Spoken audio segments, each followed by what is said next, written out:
Hello, everybody, and welcome to today's Bible break. Today, we're talking about guilt, specifically that guilt that's associated with when you've got something weighing so heavy on your heart because you know you've done something wrong, but you just don't have the heart to say it.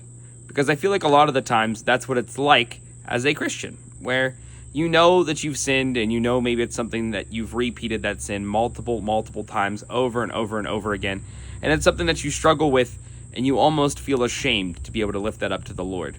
And so I want to read a small clip from today's psalm to then kind of give you a little bit more motivation for that. So today, if we're taking a look at Psalm 32, verses 3 to 5, it says, "When I kept silent, my bones wasted away through my groaning all day long. For day and night your hand was heavy on me. My strength was sapped as in the heat of summer. Then I acknowledged my sin to you and did not cover up my iniquity. I said, I will confess my transgressions to the Lord, and you forgave the guilt of my sin."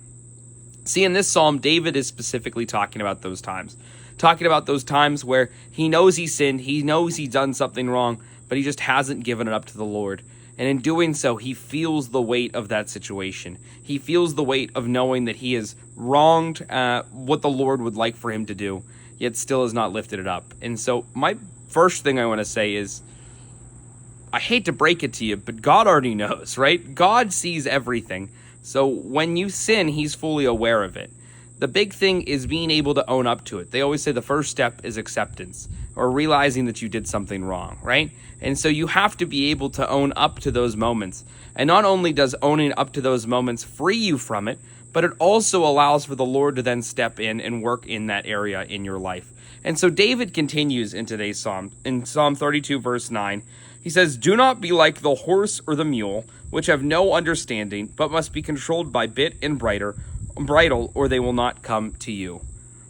We don't want to be that animal, right? We don't want to be bullheaded and wait and hold on to this thinking, I am not going to be the one that goes to the Lord right now and tells him that I've done the same sin over and over and over again. But there's nothing wrong with that. God knows us for who we are. God sees us for who we are. And we have to be able to see God for who he is, a loving and forgiving God. So today, my goal for you is to just give up those things that you maybe have not already given to God. Release those, free yourself of those, and let that guilt float away off into the distance, knowing that God is taking care of those problems. And never forget, God loves you, and I do too.